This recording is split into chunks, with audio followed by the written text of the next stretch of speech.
Voilà, bonsoir à tous. Je vais d'abord vous donner quelques petites indications sur l'auteur de la conférence. Donc, j'ai pratiqué le zen d'abord à Paris, sous la direction de Maître Teshimaru, dont vous avez vu les films qui lui sont dédiés. J'ai pratiqué avec lui à partir des années 1973.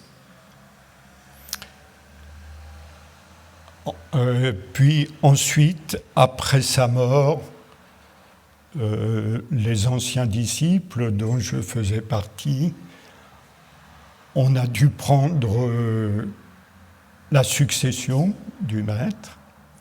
Et donc c'est une autre étape qui s'est ouverte pour moi. Ce ne fut pas une coupure, ce fut plutôt un prolongement. C'était le moment de, en quelque sorte, répandre la pratique que notre maître nous avait enseignée. L'autre étape décisive s'est produite en 2010. J'ai pris ma retraite professionnelle à cette époque. J'enseignais la philosophie dans un lycée de Paris. Et j'ai choisi de quitter Paris et les circonstances m'ont conduit jusqu'ici et j'ai donc fait le choix avec ma compagne qui m'a beaucoup secondé pour cela. J'ai fait le choix de répandre la pratique du zen dans ce lieu très beau de l'Ardèche. Et c'est ainsi qu'est né le Dojo Zen d'Annonay, qui est situé maintenant rue Grangéa, mais plus pour très longtemps parce que, suite à des problèmes de place, il devenait trop petit, ce qui est plutôt un bon signe.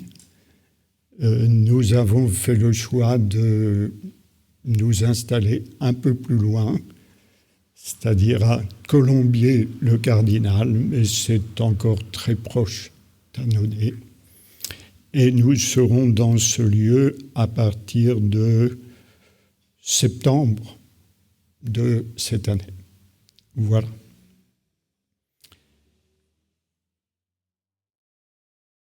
Je vais d'abord vous faire une petite présentation du zen, succincte, une présentation de son histoire pour que vous compreniez mieux ce qui constitue l'essence du zen au fil des siècles. Tout a commencé, en ce qui concerne le zen, il y a 25 siècles, avec le Bouddha Shakyamuni. Le Bouddha Shakyamuni, il était fils de roi, et donc il était destiné, en tant que fils premier du roi, à lui succéder sur le trône. Et son enfance fut celle qui était accordée, qui était donnée dans l'Inde de cette époque aux kshatriyas, aux personnes qui faisaient partie de la classe des guerriers, des administrateurs, des politiques. Il a reçu donc un entraînement physique assez poussé, l'apprentissage de l'équitation, de la stratégie militaire, l'initiation progressive aux affaires de cour, aux affaires d'administration. La voie royale, c'est le cas de dire, semblait pour lui être bien tracée. Ce qu'on appelle un destin familial, quelquefois. Mais en fait, les choses n'allaient pas se produire comme prévu. Et les choses n'allaient pas se produire comme prévu parce que, un jour, alors que le jeune Shakyamuni est sorti du palais, où il y avait le luxe qu'on trouve dans tous les palais, l'opulence et tout. Lorsqu'il est sorti ce jour-là de son palais, le futur Bouddha a eu un choc, ou plus exactement 3 chocs. Le premier choc qu'il a eu, ça a été de croiser sur son chemin des vieillards au corps usé, décharné. Le deuxième choc qu'il a eu, ce fut de rencontrer un malade au comble de la souffrance physique. Et le troisième choc, ce fut de rencontrer un cadavre. Le cadavre d'un homme qui était mort quelques instants plus tôt. Et ces 3 rencontres ont été, on peut le dire, les rencontres décisives de toute sa vie. Il s'est dit, mais finalement, à quoi bon tout ce cirque du palais, des honneurs, du pouvoir, de la richesse, si c'est pour en arriver là? Et il a ressenti à ce moment-là, au plus profond de son cœur, que sa vie était en quelque sorte bancale. Il a senti un vide en lui. Il a senti un manque. Il a eu comme l'intuition que, bien qu'il avait tout ce qu'il voulait, la promesse du pouvoir, une ambition satisfaite, la richesse, le luxe, bien qu'il avait tout ça, il a senti au fond de lui que l'essentiel, il ne l'avait pas. Et il a senti que s'il vouait sa vie à prendre la succession de son père, il allait passer à côté de l'essentiel. Ces 3 chocs n'ont pas été pour lui, vous savez, de ces chocs qui durent 24 ou 48 heures et puis après on tourne la page, on revient aux choses habituelles. Non, non. C'est un choc qui va durer. Qui va durer. À partir de ce moment-là, le palais, ça n'intéresse plus. Les honneurs, ça n'intéresse plus. Le luxe, ça n'intéresse plus. Les concubines, toutes plus belles les unes que les autres, ça n'intéresse plus.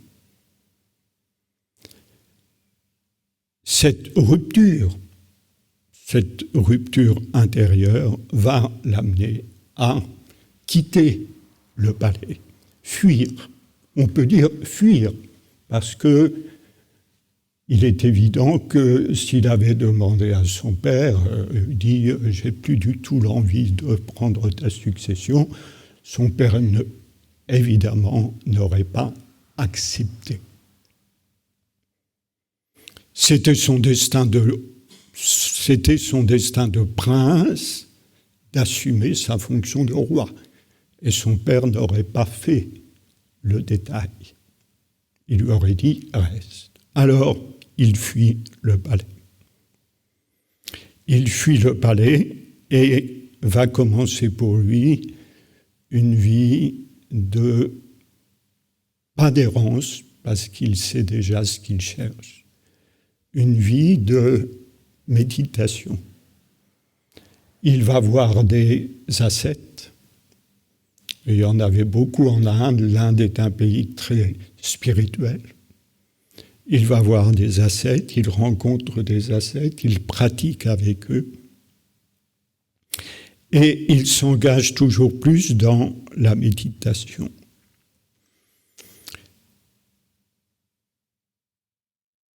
Jusqu'au jour où, après quelques années passées ainsi, à rencontrer des ascètes et à méditer avec eux, jusqu'au jour où il prend la décision de s'asseoir sous un arbre et de ne pas le quitter jusqu'à ce qu'il ait résolu ce qu'il appelait la grande question de la vie et de la mort.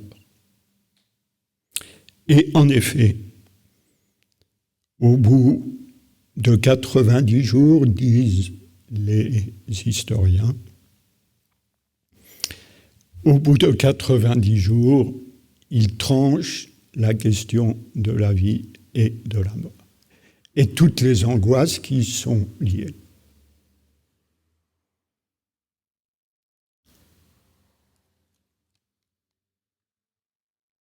Et il la tranche en réalisant sa véritable nature, ce que l'on appelle l'éveil. Mais cet éveil, il ne l'a pas obtenu comme ça. Il l'a obtenu en s'adonnant à la méditation selon une posture bien précise que vous avez pu voir lorsque vous avez regardé le film. Et donc je ne rentrerai pas de nouveau dans les détails de cette posture parce que les films vous l'ont bien décrite. C'est cette posture-là qu'on appelle la posture de Zazen. Et c'est dans cette posture que se tenait le Bouddha sous l'arbre de l'éveil. Puis ensuite, après son éveil, des disciples vont se joindre à lui. Et petit à petit, le nombre des disciples va s'accroître. Ils vont former tout un groupe, ce qu'on appelle dans le zen d'un mot sanskrit, sangha, c'est-à-dire l'assemblée des disciples. Et durant les 45 ans qui suivent son éveil, il va enseigner ses disciples, former ses disciples, délivrer des enseignements qui ensuite font passer à la postérité. Et le cœur de son enseignement, c'est l'axe central de la pratique qui permet d'actualiser l'éveil que chacun porte en soi. Et cette pratique, c'est la pratique de Zazen. Et c'est ainsi que cette pratique du Zazen va se répandre dans l'Inde. Depuis le 5e siècle avant Jésus-Christ, donc, jusqu'à peu près au 6e siècle après Jésus-Christ. Ça va être une époque très féconde pour le bouddhisme indien, avec la création de l'université de Nalanda.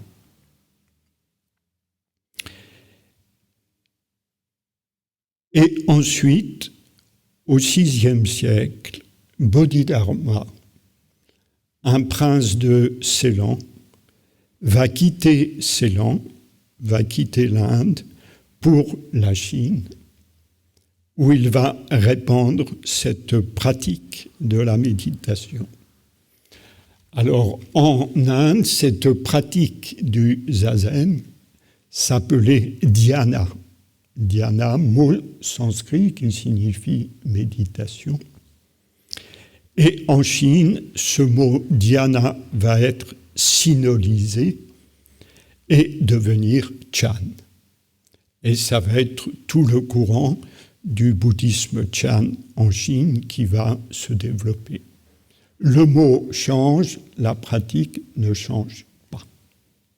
C'est exactement la même pratique, une pratique centrée sur zazen. Troisième temps de ce développement, au XIIIe siècle, un Japonais, Dogen, qui pratique la méditation au Japon auprès des Tendai, une école bouddhiste, va se rendre en Chine pour s'initier au Chan. Et suite à cela, il va revenir dans son pays natal, le Japon, où il va diffuser cette pratique. Et le mot Chan va se japaniser et devenir zen. Et le dernier temps de cette transmission, c'est comme vous l'avez vu dans les films qui vous ont été présentés, au XXe siècle, Daizen Deshimaru va quitter le Japon pour enseigner cette pratique en France et en Europe. Voici brièvement résumé les trois grandes étapes de l'histoire de la méditation zen qu'on appelle le zazen. Pour l'instant, en France et en Europe, cette pratique est appelée zazen. Peut-être que le mot sera européanisé comme le mot dhyana a été sinolisé puis japanisé. Je ne m'étendrai pas sur la description de la posture puisqu'elle vous a été présentée dans les deux films. Je vous rappellerai seulement, ou plutôt je vous préciserai seulement, que cette pratique repose sur trois piliers. La posture, celle que vous avez vue dans le film, la posture de zazen, qui consiste pour l'essentiel à s'asseoir sur un coussin, jambes croisées, le dos bien droit, nuque tendue, les mains formant un demi-cercle, dont le diamètre est constitué par les pouces horizontaux. Deuxième grand axe, la respiration. Il ne s'agit pas de forcer la respiration, mais dans cette posture du zazen, où le bas du corps est bien ouvert, la respiration s'approfondit naturellement. Sans compter que lorsque le mental se calme, la respiration s'approfondit. Et quand la respiration s'approfondit, le mental se calme. Et ce cercle vertueux entre la respiration, la posture et l'état d'esprit va jouer beaucoup dans la pratique du zazen. Et le troisième élément, c'est donc celui que je viens d'évoquer, c'est l'attitude de l'esprit. Ce qui la caractérise, c'est qu'on laisse passer les pensées sans les entretenir, sans les ruminer, sans s'en saisir, mais sans les chasser non plus. On reste neutre vis-à-vis des pensées. On les laisse simplement passer, comme les nuages passent dans le ciel, selon la formule consacrée. C'est en somme une ouverture, une attitude d'ouverture à ce qui est, sans juger des pensées qui surgissent, sans attente de quoi que ce soit. Et c'est cette attitude d'ouverture qui permet à la conscience de s'ouvrir à un espace beaucoup plus vaste que celui auquel il est d'ordinaire habitué. Et dans cet espace d'ouverture, les conflits intérieurs disparaissent parce que tout est accueilli sans jugement.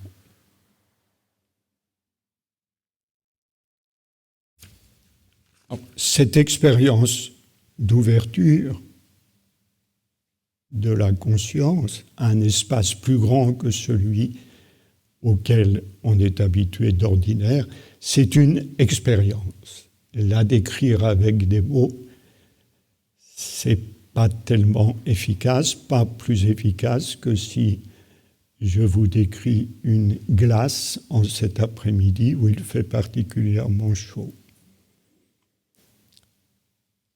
L'essentiel, c'est ce demi-tour qui dirige le regard vers l'intérieur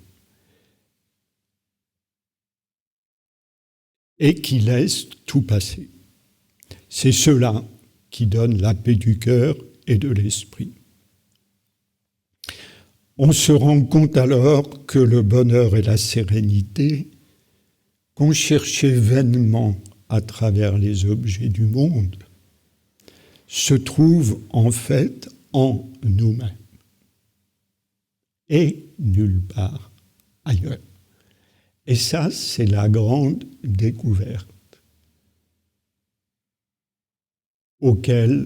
à laquelle le zen nous convie.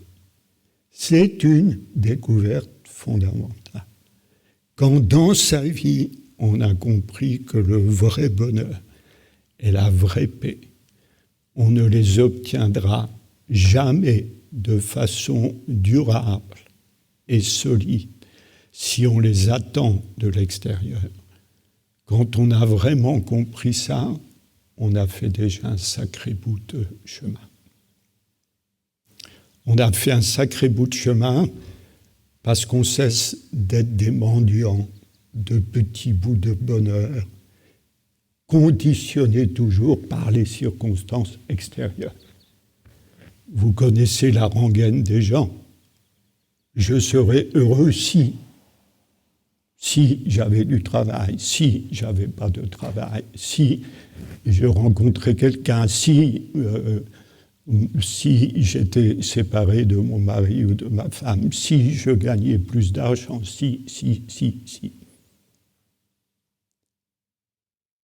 Quand on a compris que à ce jeu-là, on n'atteindra jamais le bonheur véritable et la paix véritable, à ce moment-là, on sait que tout se passe en tournant notre regard vers l'intérieur.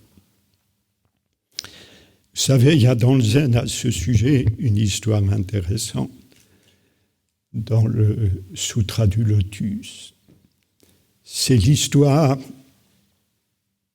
d'un homme riche qui vient faire un pèlerinage. Ce genre de pèlerinage où vous rencontrez beaucoup de gens qui s'intéressent à la voie spirituelle ou qui ne s'y intéressent pas spécialement. Et cet homme très riche s'intéresse à la voie spirituelle. Et il rencontre ce jour-là un mendiant, et ce mendiant, à sa grande surprise, c'est un de ses amis d'enfance. Lui est devenu très riche, son ami d'enfance en est réduit à mendier. Ils échangent, ils fêtent un peu leur retrouvailles, et au bout de quelques heures passées ensemble, le mendiant s'endort. L'homme riche ne veut pas le quitter comme ça. Il sort des pièces d'or de sa bourse et les glisse dans le vêtement de son ami le mendiant, dans la poche du vêtement, se disant « ça au moins, ça va l'aider à sortir de son état ». Bien. 2 ans plus tard, notre ami très riche revient faire son pèlerinage et il rencontre de nouveau son ami qui est toujours dans le même état mendiant.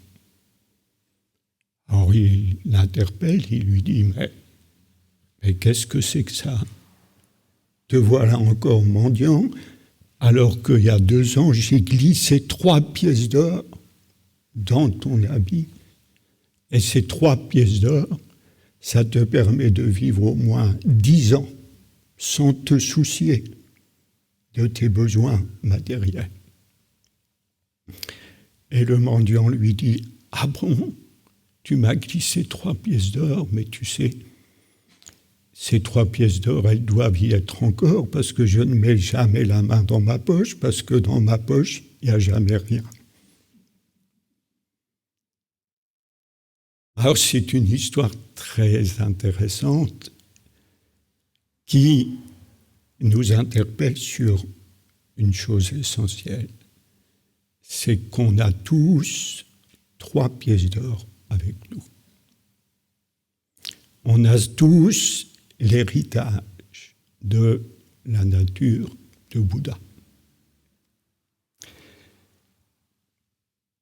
Ces 3 pièces d'or de la nature de Bouddha nous permettent de ne pas être un mendiant de petits bonheurs et de petits moments de paix, vite disparus sous l'effet du vent des circonstances. Mais le drame, c'est que la grande majorité des hommes ne met jamais la main dans sa poche, c'est-à-dire ne pratique jamais une voie spirituelle leur permettant de se saisir de leur grand héritage, de l'héritage de la nature de Bouddha.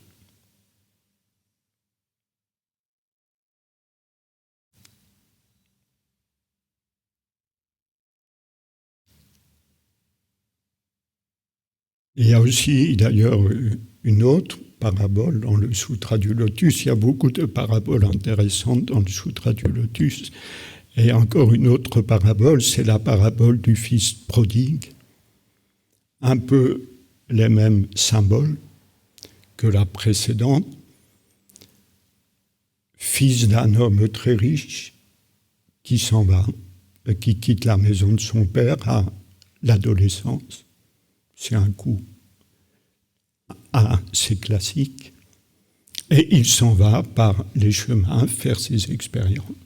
Tout se passe bien les premiers temps, puis ensuite il devient vraiment pauvre. Pour survivre, il est obligé de s'adonner aux tâches les plus ingrates. Jusqu'au jour où, par hasard, il se retrouve devant la maison de son père. Son père le reconnaît, mais ne lui dit rien. Il reste silencieux. Alors, il fait comme si son fils était un mendiant. Il lui propose du travail. Il lui dit, voilà, tu veux, je te donne du travail. Et ce n'est que quelques années plus tard, sentant sa mort prochaine, que l'homme riche dit à son fils, mais tu sais, je t'ai mis à nettoyer le temple toutes ces années et à nettoyer mes propriétés, mais en fait, c'est toi, mon fils, qui va hériter de tout ça.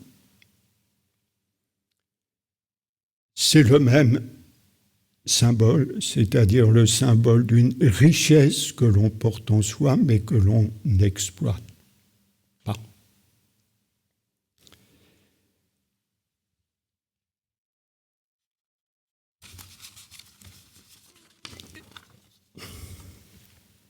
Et de ce fait,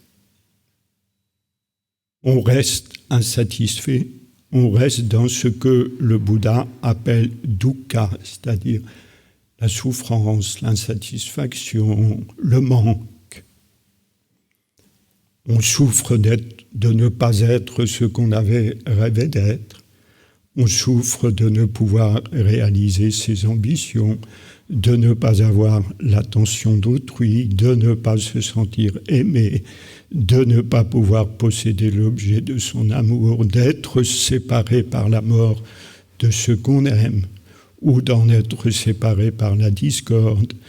On souffre de se savoir mortel, de n'être pas riche, d'avoir un travail ennuyeux ou de ne pas avoir de travail, etc., etc. C'est la condition classique des humains. Et de ce point de vue-là, la vie du Bouddha est un très beau, très bon exemple de notre condition d'homme. Le Bouddha avait tout, l'argent, la richesse, le pouvoir, etc. Mais il lui manquait l'essentiel. C'est aussi un bon symbole de ce qui se passe dans la société moderne. La société moderne a développé beaucoup les technologies qui ont permis une élévation du niveau de vie dans les pays favorisés et économiquement. Les biens de consommation sont nombreux. Mais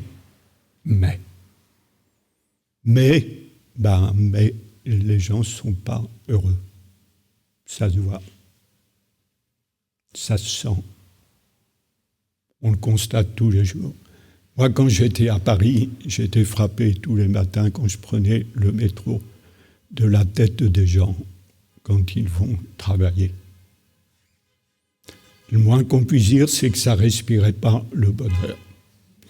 C'est toujours cette question-là, cette question du manque fondamental. Si on a tout, mais qu'on n'a pas l'essentiel, on a l'impression de manquer de tout. Si on a l'essentiel, même si le secondaire n'est pas à notre portée, eh bien, on est content quand même. Et ça, c'est tout le message du Bouddha et de tous les sages et de tous les maîtres.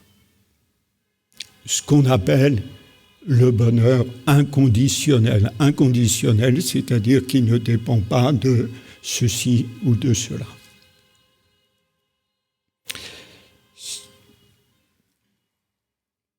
Si vous voulez,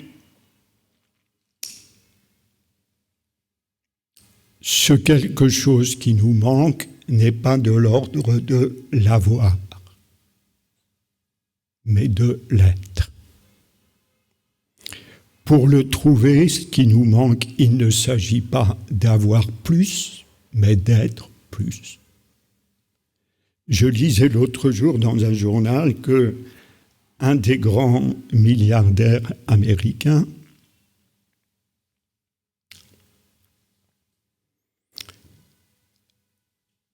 a décidé d'investir une partie de sa fortune,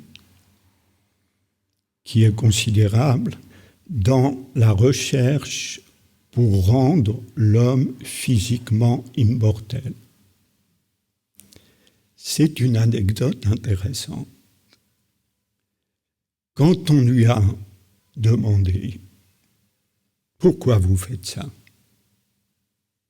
il a répondu « Vous savez, je peux me procurer absolument tout. Des yachts, des avions privés, une île sur le Pacifique, je peux en acheter une. Je peux tout avoir.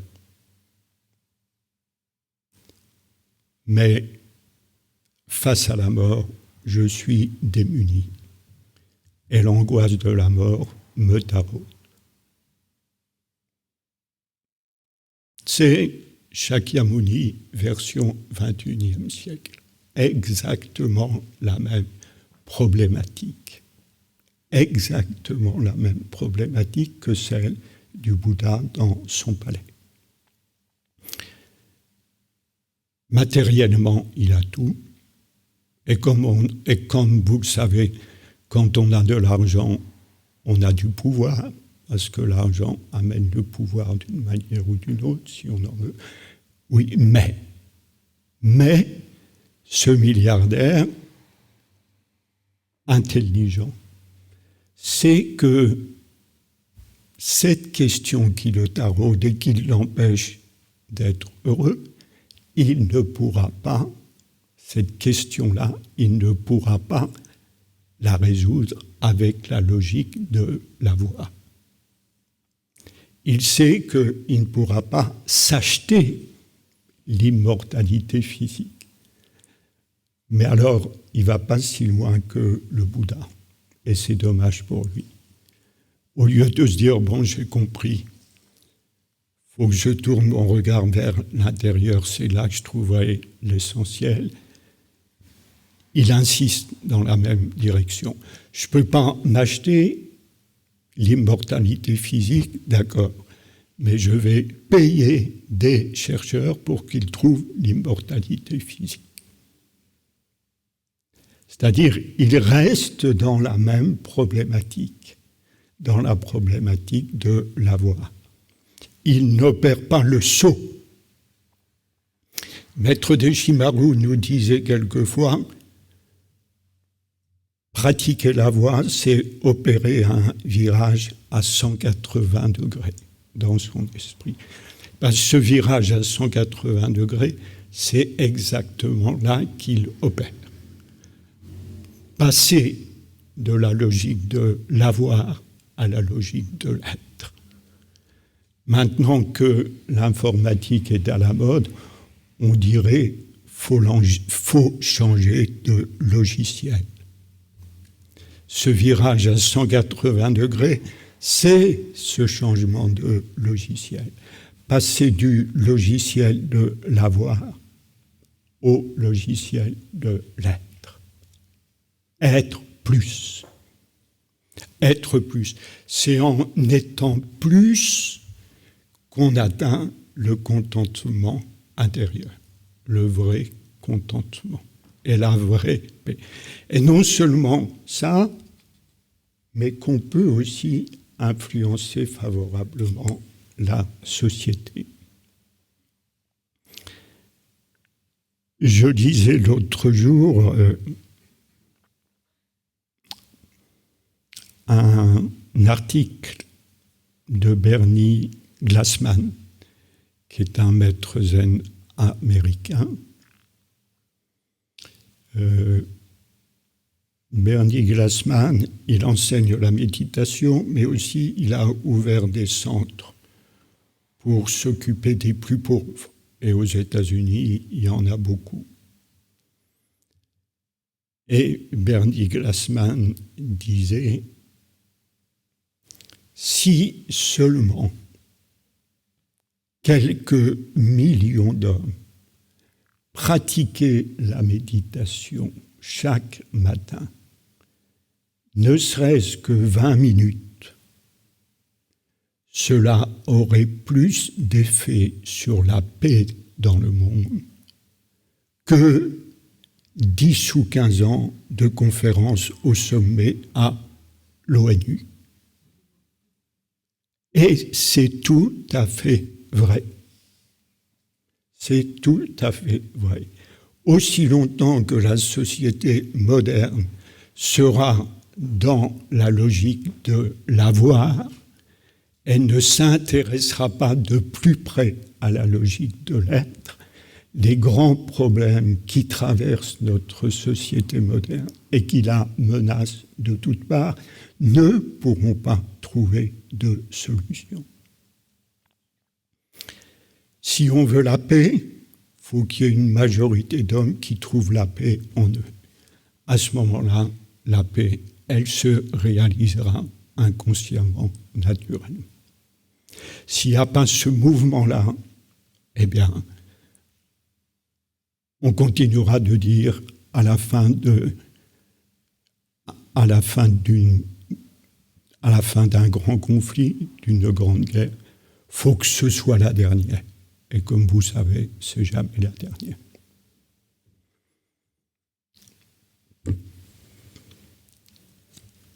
Aussi, je vous dis ça parce que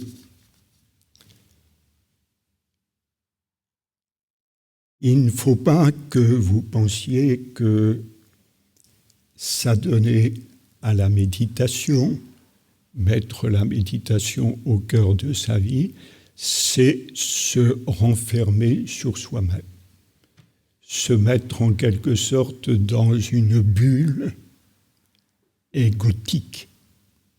Pas du tout. Pas du tout.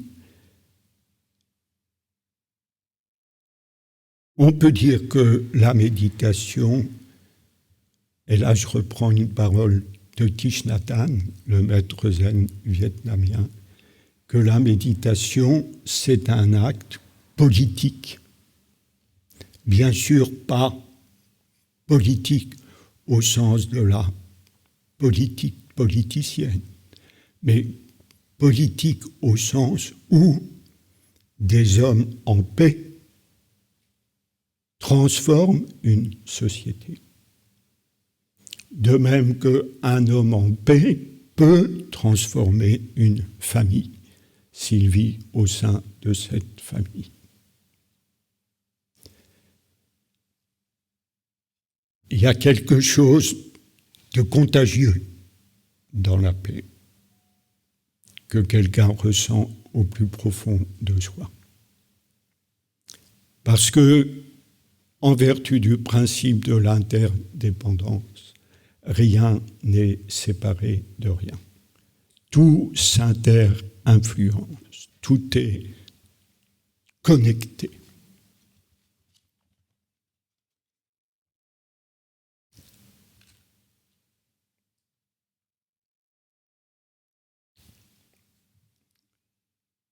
Voilà, ça fait 3/4 d'heure que j'ai pris la parole. Je voudrais maintenant laisser du temps pour les questions. Donc, s'il vous plaît, si vous avez des questions, n'hésitez pas à les poser. Et j'essayais d'y répondre du mieux possible. Sentez-vous libre. Un micro va vous être tendu. Voilà, vous levez la main simplement.